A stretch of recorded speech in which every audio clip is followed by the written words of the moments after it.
Abandonado pela família, ele encontra amor na mulher que limpa seu quarto de hospital. Olá! Antes de começarmos esta história que vai tocar seu coração, deixe um comentário com seu nome e de onde você está nos assistindo. Adoramos saber quem está acompanhando nossas narrativas. E se você ainda não é inscrito, aperte aquele botão de inscrição para não perder nenhuma história emocionante como esta. A mão dela tremeu quando encontrou o bilhete sobre o criado mudo. Era uma tarde de quinta-feira, e Clarice Ferreira estava no meio de sua rotina de limpeza no quarto 412 do Hospital Regional de Barcelona, quando viu a carta amassada ao lado do copo d'água intocado. As palavras escritas à mão, em letra trêmula, mas determinada, diziam: "Se eu morrer esta noite, quero que saiba que você foi a única pessoa que me fez sentir humano nos últimos 6 meses.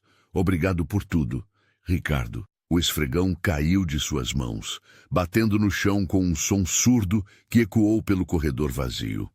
Clarice sentiu o coração disparar enquanto seus olhos corriam para a cama do quarto, onde Ricardo Drummond estava deitado, os olhos fechados, o peito subindo e descendo em um ritmo irregular. Por um momento de puro terror, ela pensou que já era tarde demais. Mas então ele tossiu levemente, e ela soltou um suspiro de alívio tão profundo que suas pernas quase cederam. 6 meses antes, ninguém imaginaria que aquele homem de terno italiano e relógio suíço terminaria sozinho em um quarto de hospital público, esquecido pelo mundo que um dia o aplaudiu. Ricardo Drummond tinha 42 anos, quando sua vida desmoronou como um castelo de cartas em meio a uma tempestade. Não foi um colapso súbito, mas uma erosão lenta e dolorosa, que começou com uma dor persistente nas costas e terminou com um diagnóstico que mudaria tudo: esclerose lateral progressiva. Não era terminal, os médicos asseguraram, mas exigiria anos de tratamento, fisioterapia intensiva e uma transformação completa no estilo de vida. Ele era engenheiro-chefe de uma multinacional em Melbourne, viajava pelo mundo supervisionando projetos de infraestrutura que conectavam continentes. Casado há 15 anos com Berenice Drummond, uma advogada corporativa que ele conheceu em uma conferência em Dubai, Ricardo construiu o que todos consideravam uma vida perfeita. Tinham 2 filhos, Luciano, de 13 anos, e Sofia, de 10. A casa em que moravam, no bairro nobre de Moema, em São Paulo, tinha 5 quartos, piscina aquecida e uma vista privilegiada. Nas paredes, fotografias de viagens a Paris, Nova York e Tóquio documentavam anos de prosperidade.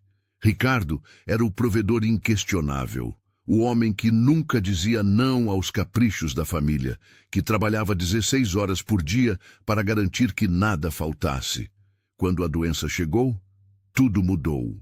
No início, Berenice demonstrou preocupação. Acompanhou-o às primeiras consultas, segurou sua mão durante os exames, prometeu que enfrentariam aquilo juntos.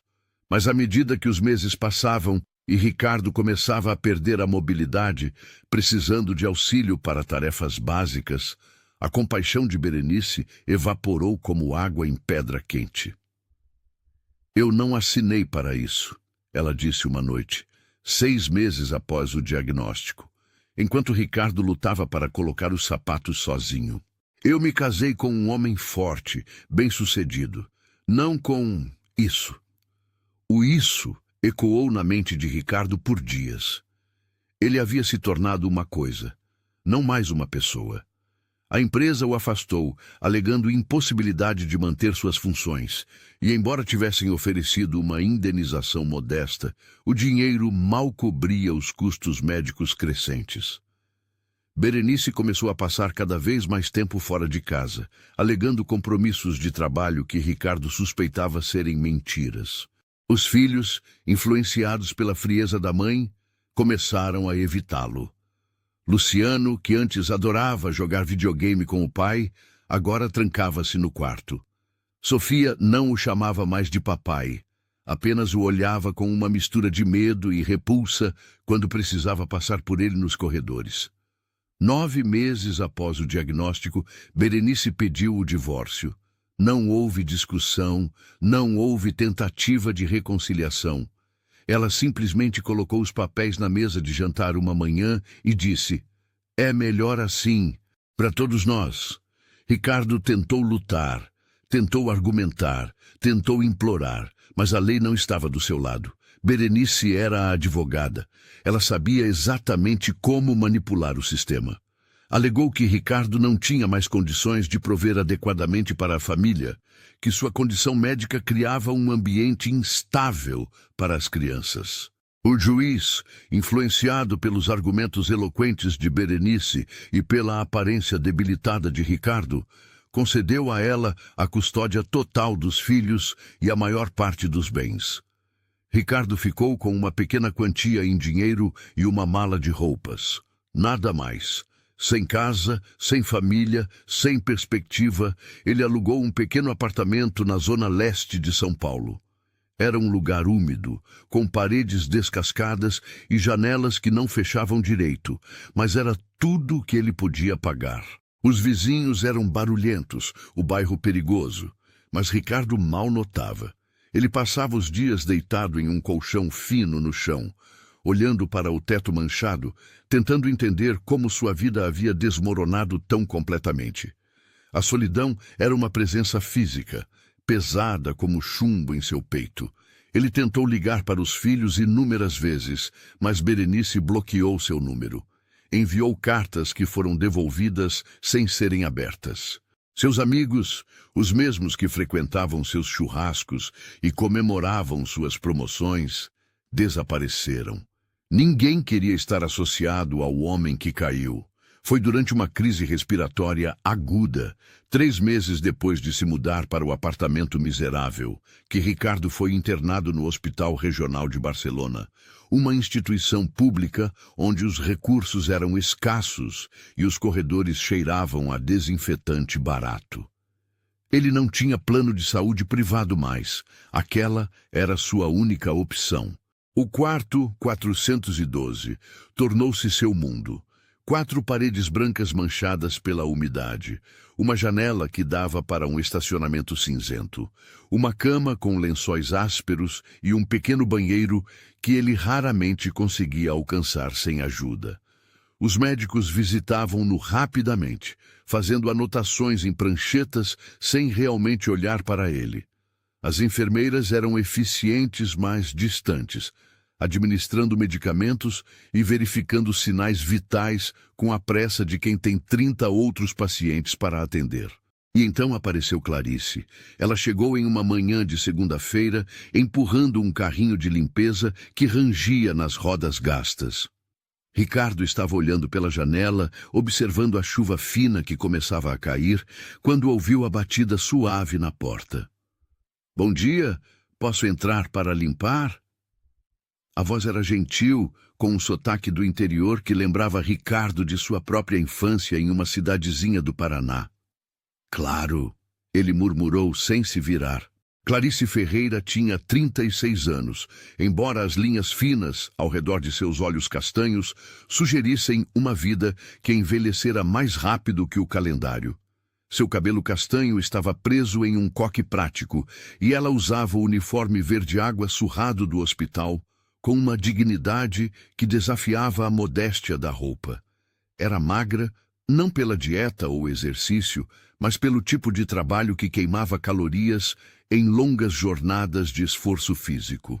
Ela começou a limpar em silêncio, movendo-se pelo quarto com uma eficiência nascida de anos de prática. Mas havia algo diferente nela, Ricardo notou. Enquanto as outras pessoas da equipe de limpeza tratavam os pacientes como obstáculos a serem contornados, Clarice parecia genuinamente consciente de sua presença. "A chuva está bonita, não é?" ela comentou casualmente, enquanto passava um pano na mesinha de cabeceira. "Eu sempre gostei de chuva. Minha avó costumava dizer que era o céu, lavando as tristezas do mundo." Ricardo virou-se para olhá-la, surpreso. Ninguém no hospital falava com ele além das necessidades básicas. É uma forma bonita de ver, ele respondeu, sentindo a própria voz estranha após dias de silêncio quase completo. O senhor é de São Paulo mesmo? Clarice perguntou, e havia curiosidade genuína em sua voz, não apenas polidez vazia. Não originalmente. Nasci em Londrina. E você? Santa Maria, no Rio Grande do Sul. Vim para São Paulo há 10 anos, procurando uma vida melhor. Ela sorriu com ironia. Acabei encontrando trabalho mais duro, mas não me arrependo. Meus filhos têm oportunidades aqui que nunca teriam lá. Você tem filhos? 2. Bruno tem 15 e Júlia tem 12. São minha vida inteira. O rosto dela se iluminou quando falou deles. E Ricardo sentiu uma pontada de dor, lembrando-se dos próprios filhos que não o queriam mais. Nos dias seguintes, Clarice tornou-se a parte mais esperada da rotina de Ricardo. Ela aparecia sempre no mesmo horário, às 10 da manhã, com seu carrinho barulhento e seu sorriso genuíno. E sempre conversava. Falava sobre seus filhos, sobre o bairro onde morava na periferia sul, sobre os pequenos prazeres que encontrava em uma vida difícil. Ontem à noite a Júlia me ajudou a fazer um bolo. Ela contou um dia enquanto varria o chão. Queimou todo embaixo, mas ela ficou tão orgulhosa. Comemos mesmo assim, fingindo que estava delicioso. Ela riu, um som sincero que encheu o quarto cinzento. Ricardo começou a aguardar suas visitas com uma ansiedade que não sentia há meses. Preparava mentalmente assuntos para conversar, memorizava perguntas para fazê-la falar mais. Era patético, ele sabia, um homem de 42 anos, cujo único contato humano significativo era com a mulher da limpeza, mas não conseguia se importar. Aos poucos, Ricardo começou a se abrir. Contou a Clarice sobre sua vida anterior, sobre a empresa onde trabalhava, sobre os projetos que coordenou, mas não falou sobre a família, não imediatamente. Era uma ferida ainda muito fresca, muito dolorosa. Clarice era uma ouvinte paciente. Nunca o interrompia, nunca parecia entediada. Seus olhos permaneciam focados nele enquanto trabalhava, dando-lhe atenção total, mesmo enquanto suas mãos executavam as tarefas repetitivas da limpeza. O senhor deve sentir falta disso tudo, ela disse um dia, depois que ele terminou de descrever um projeto em Amsterdã. Sinto, Ricardo admitiu. Mas sabe o que sinto falta mesmo? De me sentir útil, de sentir que minha existência importa para alguém. Clarice parou de limpar e olhou diretamente para ele. O senhor importa, ela disse com simplicidade. Todo mundo importa. Foi um momento pequeno, insignificante para qualquer observador externo. Mas para Ricardo, foi como se alguém tivesse acendido uma luz em uma caverna escura onde ele estava perdido há meses. 2 semanas após o primeiro encontro, Ricardo finalmente reuniu coragem para contar sobre Berenice e os filhos. Clarice estava trocando sua roupa de cama quando ele começou a falar, as palavras saindo em um fluxo irregular, como água de uma torneira enferrujada. Ele contou tudo. O divórcio cruel, os filhos que não o queriam mais, a forma como foi jogado fora como lixo quando deixou de ser útil. Sua voz quebrou em alguns momentos, e ele teve que parar para recuperar o controle. Quando terminou, esperava pena, ou constrangimento, ou talvez que ela encontrasse uma desculpa para sair rapidamente e evitá-lo nos dias seguintes. Em vez disso, Clarice simplesmente terminou de ajustar o travesseiro e sentou-se na cadeira ao lado da cama. Meu marido me deixou quando descobriu que eu estava grávida da Júlia, ela disse calmamente. Disse que não queria mais filhos, que já era difícil demais com um. Pegou suas coisas e foi embora. Nunca mais o vi. Nunca mandou R$1 sequer para ajudar com as crianças. Ricardo olhou para ela surpreso. Como conseguiu continuar? porque eu tinha que continuar. Os meus filhos precisavam de mim. E eu aprendi que às vezes a gente não tem o luxo de desmoronar. A gente só tem que colocar um pé na frente do outro, um dia de cada vez. Ela segurou a mão dele, um gesto simples, mas profundamente íntimo. E o senhor também vai conseguir, porque o senhor é mais forte do que pensa. Aquela foi a primeira vez que alguém tocou Ricardo com afeto desde que Berenice o abandonou. As lágrimas vieram antes que ele pudesse impedi-las, rolando pelo seu rosto sem vergonha. Clarice não soltou sua mão, apenas apertou mais forte, deixando-o chorar. Os dias transformaram-se em semanas, e as visitas de Clarice tornaram-se o centro da existência de Ricardo. Ele começou a fazer fisioterapia com mais dedicação, motivado pelo desejo de melhorar, de mostrar a ela que estava tentando. A fisioterapeuta comentou sobre a mudança em sua atitude, surpresa com seu empenho renovado. "O senhor está fazendo um progresso excelente", ela disse após uma sessão particularmente desafiadora. "Continue assim e logo poderá ter alta." A ideia de alta, que antes pareceria uma libertação, agora enchia Ricardo de terror. Alta significava deixar o hospital. Deixar o hospital significava não ver mais Clarice todos os dias. A percepção de quão dependente ele havia se tornado de suas visitas o assustava e envergonhava em igual medida. Clarice também parecia diferente. Ricardo notou como ela começou a demorar mais tempo em seu quarto, como limpava a mesma superfície 2 vezes, só para ter uma desculpa para ficar mais. Ela começou a trazer pequenos presentes, uma revista que achou que ele gostaria, um pedaço de bolo que sobrou do aniversário da filha, um livro usado que comprou em um sebo. "Pensei que o senhor pudesse gostar", ela dizia, sempre com um leve rubor nas bochechas que a deixava mais jovem. Um dia, Ricardo estava folheando uma das revistas que ela trouxera quando encontrou uma reportagem sobre Montevidéu, a capital do Uruguai. Havia fotos de ruas de paralelepípedos, praias tranquilas e cafés aconchegantes. "Sempre quis conhecer o Uruguai", ele disse quando Clarice chegou para a limpeza matinal. "Parece um lugar calmo, sabe? Onde a vida se move em um ritmo diferente." "Eu nunca saí do Brasil", Clarice confessou, olhando as fotos sobre o ombro dele. "Mas costumava sonhar em viajar, conhecer Roma, ver a Torre Eiffel, caminhar pelas ruas de Lisboa." Ela riu suavemente. "Sonhos de criança pobre, né? Bobagem." Não é bobagem", Ricardo disse com firmeza. "Todo mundo merece sonhar, todo mundo merece ver o mundo." "E o senhor, ainda tem sonhos?" ela perguntou, e havia algo vulnerável em sua voz. Ricardo ficou em silêncio por um momento. "Tenho", ele finalmente admitiu. "Sonho em ser feliz novamente, em ter alguém que se importe se eu vivo ou morro." "Eu me importo", Clarice disse baixinho, tão baixinho que Ricardo quase não ouviu. "Eu sei", ele respondeu, virando-se para olhar diretamente para ela. "E isso significa mais para mim do que você imagina." O momento se estendeu entre eles, carregado com tudo que não estava sendo dito. Clarice foi a primeira a desviar o olhar, voltando para suas tarefas com movimentos nervosos. Naquela noite, deitado sozinho no quarto escuro, Ricardo permitiu-se admitir a verdade que vinha evitando há semanas. Ele estava se apaixonando por Clarice Ferreira. Era ridículo, ele disse a si mesmo.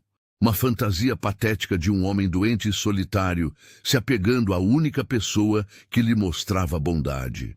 Clarice estava apenas fazendo seu trabalho, sendo profissional e cortês. Qualquer outra interpretação era a projeção de seus próprios desejos desesperados. Mas então ele se lembrava da forma como ela olhava para ele, do jeito que seu rosto se iluminava quando entrava em seu quarto, de como ela encontrava desculpas para tocar sua mão ou ajustar seu travesseiro, e permitia-se esperar. As semanas continuaram sua dança delicada. Ricardo e Clarice conversavam cada vez mais profundamente, compartilhando histórias de suas vidas, medos, esperanças.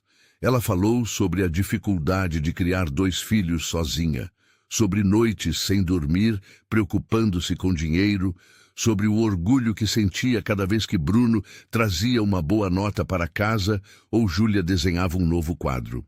Ricardo falou sobre sua infância humilde em Londrina, sobre como trabalhou incansavelmente para escapar da pobreza, sobre a ironia de ter conquistado tanto apenas para perder tudo quando mais precisava. Falou sobre as noites em que pensava em simplesmente desistir, em parar de lutar contra uma doença que nunca seria curada completamente. Mas eu não desisti, ele disse. E sabe por quê? Por causa de você. Porque todo dia eu acordo e penso, hoje eu vou ver a Clarice, e isso me dá razão para continuar. Ela havia parado de fingir que estava limpando, sentada na cadeira ao lado de sua cama, com as mãos no colo. O senhor não pode dizer coisas assim, ela murmurou, mas não havia repreensão em sua voz, apenas uma espécie de rendição suave. Por que não? Porque eu também acordo pensando em vê-lo. E isso não deveria acontecer. Eu sou funcionária do hospital. O senhor é um paciente. Há regras. Há o quê, Clarice? Há alguma razão verdadeira pela qual 2 pessoas, que se importam uma com a outra, não possam admitir isso?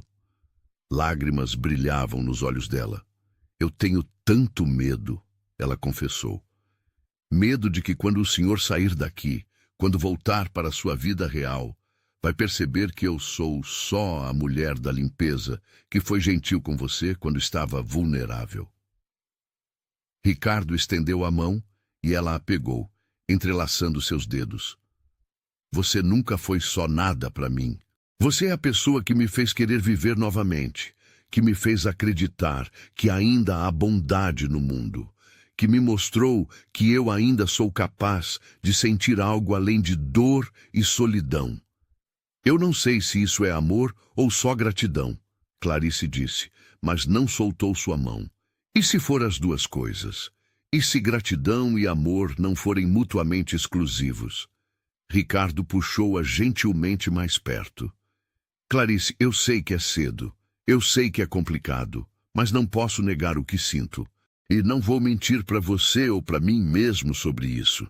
Ela olhou para ele por um longo momento, seus olhos procurando alguma falsidade, algum sinal de que ele estava usando-a ou enganando-a. Mas tudo que viu foi sinceridade crua e vulnerável.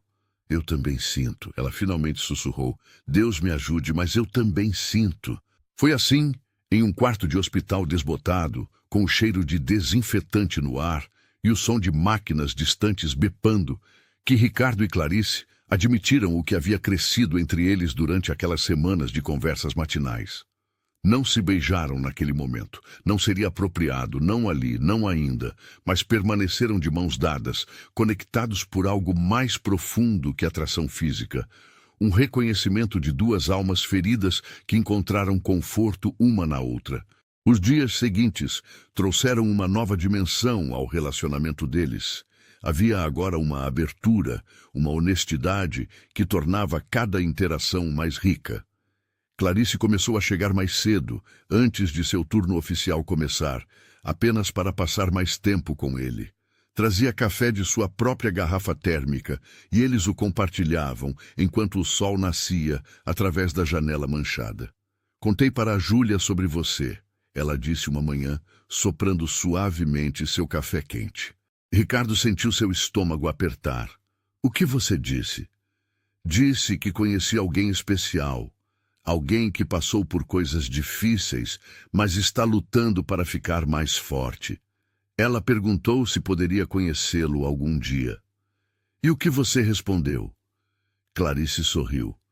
Disse que, quando o momento fosse certo, eu adoraria que ela o conhecesse. A ideia de conhecer os filhos de Clarice era simultaneamente emocionante e aterrorizante. Seus próprios filhos o haviam rejeitado tão completamente. E se Bruno e Júlia o vissem da mesma forma? E se o odiassem por tomar o tempo de sua mãe? Ei, Clarice disse suavemente, notando a tensão em seu rosto. Uma coisa de cada vez, está bem? Não precisamos apressar nada. Mas o destino tinha outros planos.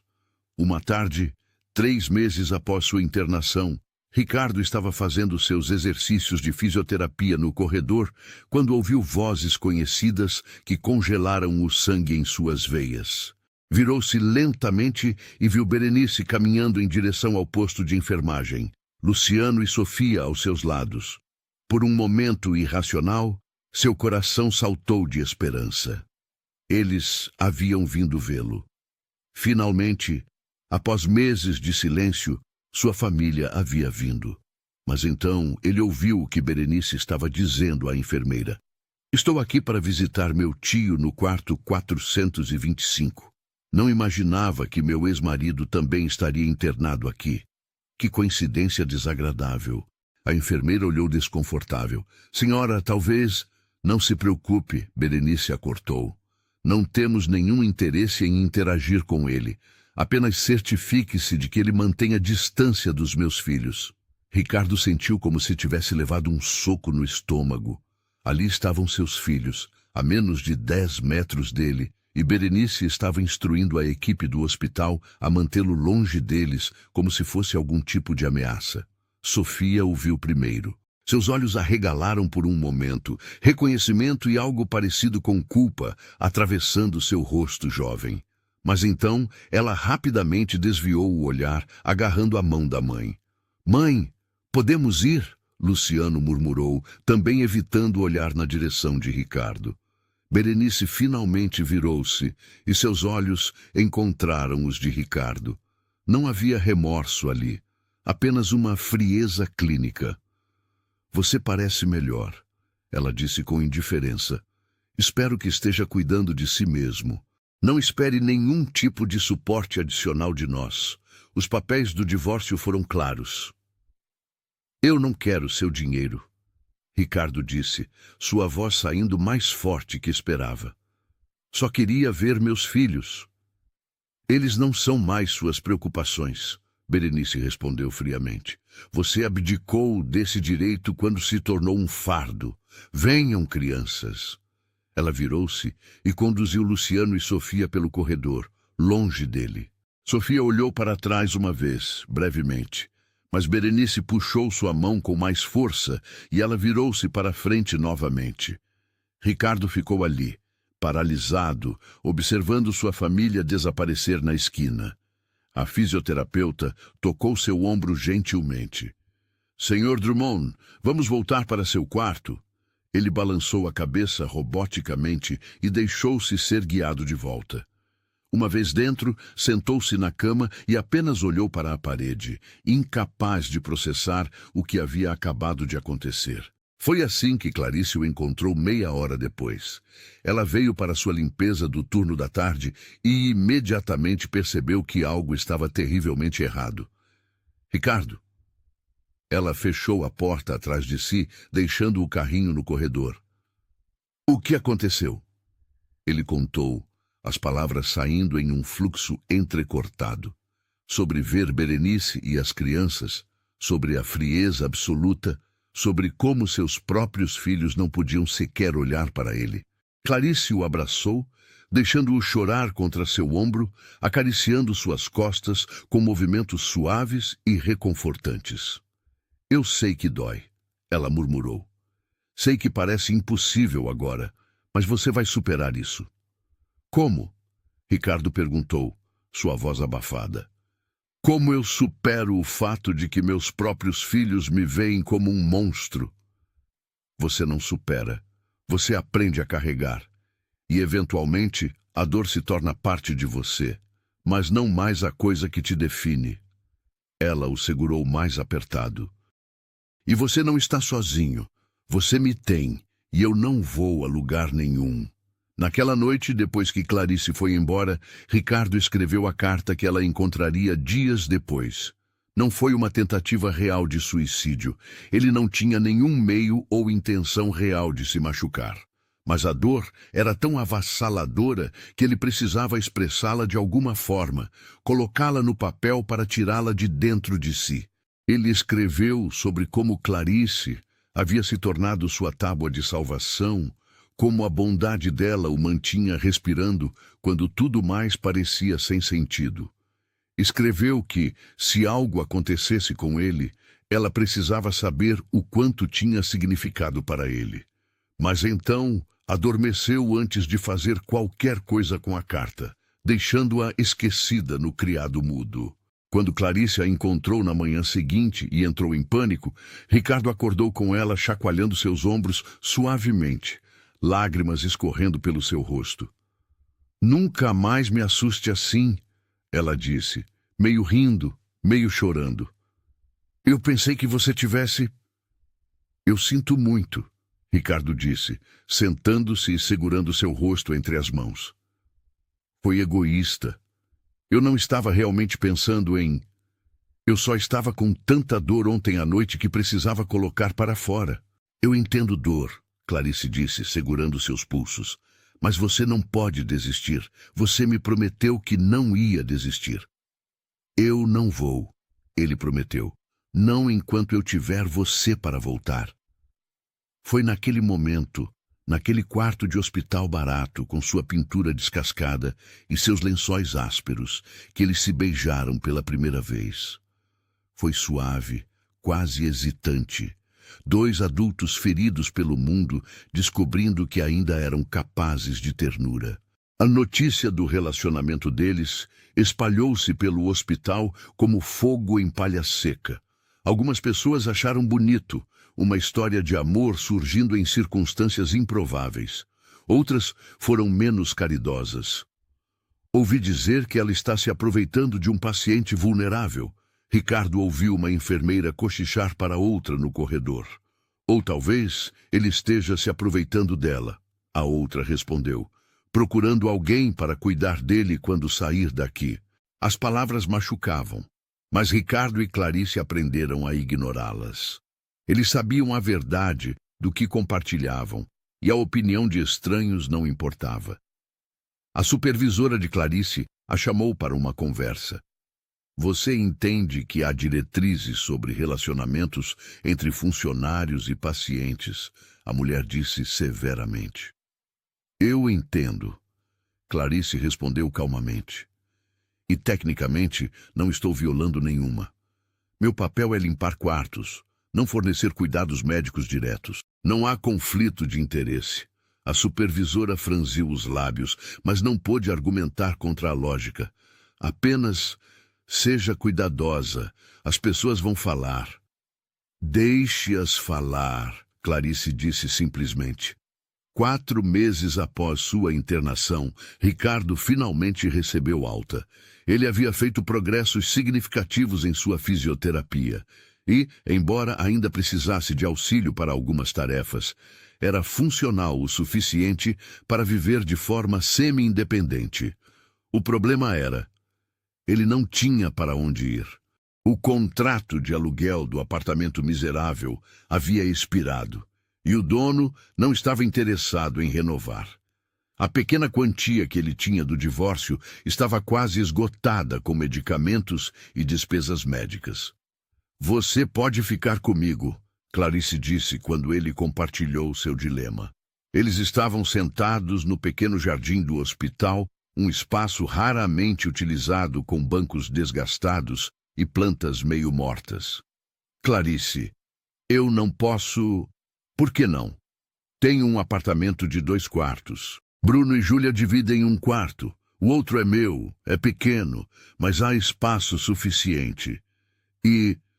Ela hesitou. "E eu gostaria de ter você lá. Mas seus filhos, eles mal me conhecem. E se não gostarem de mim? E se ressentir minha presença? Então vamos fazer com que eles gostem de você", Clarice disse com confiança que não sentia totalmente. "Venha jantar conosco hoje à noite. Conheça-os adequadamente. E então decidiremos." Aquela noite, Ricardo tomou um ônibus até o apartamento de Clarice, na periferia sul de São Paulo. O prédio era velho, com rachaduras nas paredes externas e grades nas janelas. Mas quando Clarice abriu a porta, o interior era acolhedor. O apartamento era pequeno, como ela havia advertido. A sala e a cozinha eram essencialmente um espaço único, com móveis velhos, mas bem cuidados. Havia desenhos de Júlia fixados nas paredes com fita adesiva e troféus baratos de futebol de Bruno em uma prateleira improvisada. Bruno era alto para seus 15 anos, com o mesmo cabelo castanho da mãe, mas cortado curto em um estilo moderno. Ele cumprimentou Ricardo com uma handshake firme, mas cautelosa.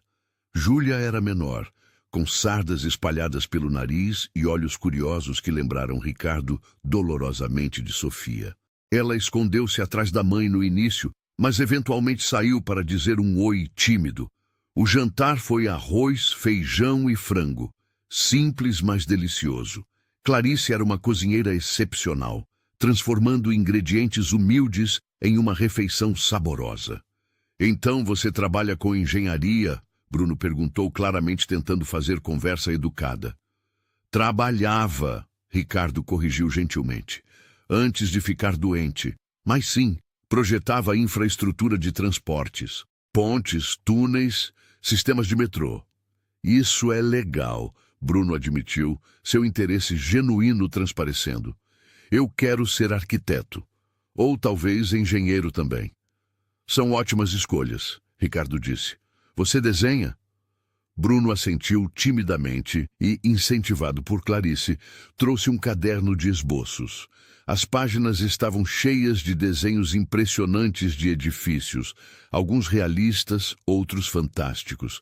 Ricardo estudou-os com atenção verdadeira, oferecendo comentários ponderados e sugestões. Júlia eventualmente juntou-se à conversa, mostrando seus próprios desenhos, mais coloridos e imaginativos que os de Bruno, cheios de animais e personagens de histórias. Ricardo elogiou seu uso de cores e composição, e ela floresceu sob a atenção.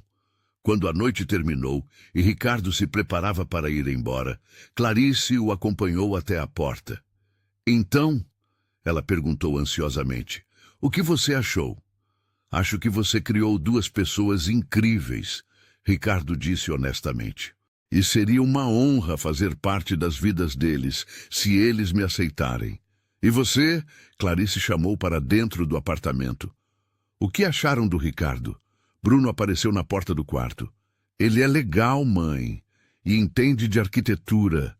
Ele foi gentil comigo, Júlia acrescentou, aparecendo atrás do irmão.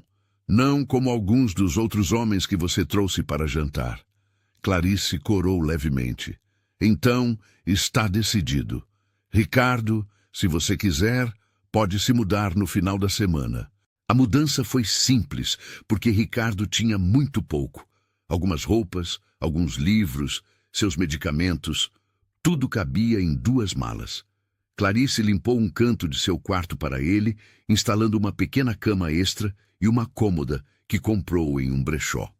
É provisório, ela explicou, até você ficar melhor e poder ter seu próprio espaço novamente.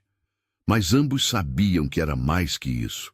Era um compromisso, uma declaração de que estavam construindo algo juntos. Os primeiros meses foram uma adaptação. Ricardo ajudava no que podia.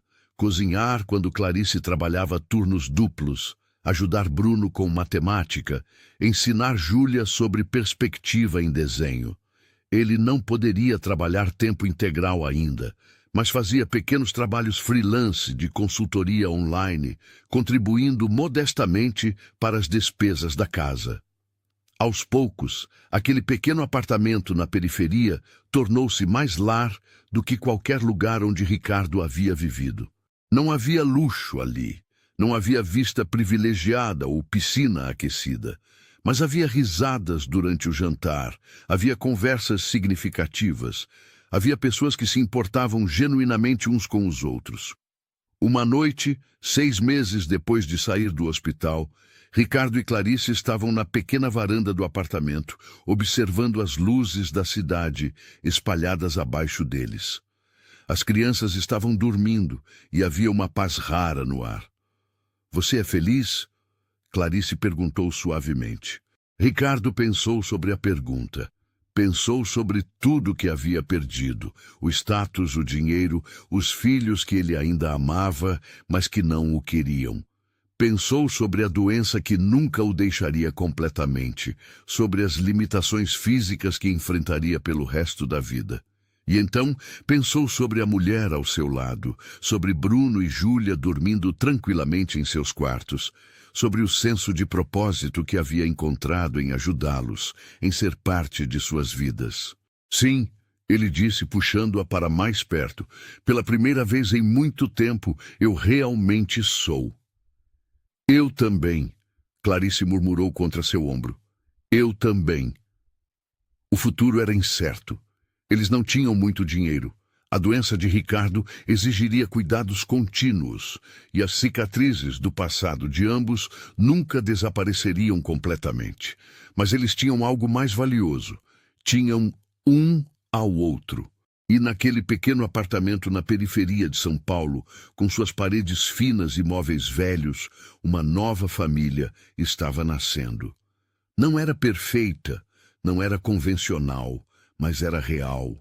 E às vezes o amor mais verdadeiro surge não da perfeição, mas de duas pessoas imperfeitas escolhendo enfrentar a vida juntas. Ricardo nunca mais teve contato com Berenice, Luciano ou Sofia.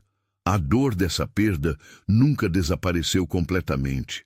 Como Clarice havia previsto, ele aprendeu a carregá-la. Mas com o tempo, ela se tornou menos aguda, menos definidora de quem ele era. 2 anos depois de sair do hospital, Ricardo estava forte o suficiente para trabalhar remotamente em tempo integral.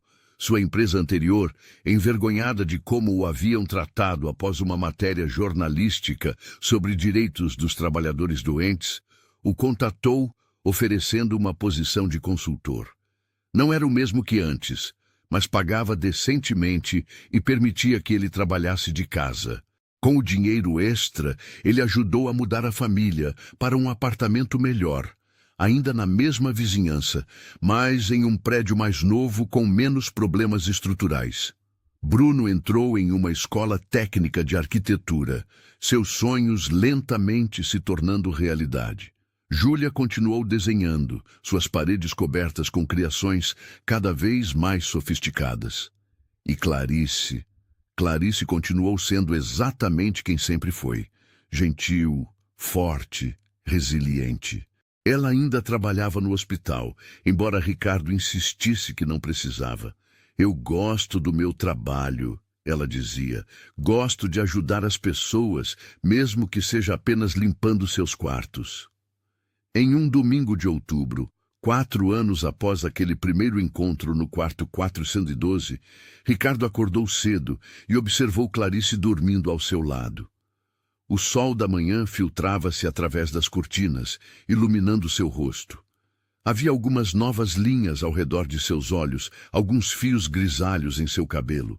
Ela estava envelhecendo, como todos estão, mas para Ricardo ela nunca havia sido mais bonita.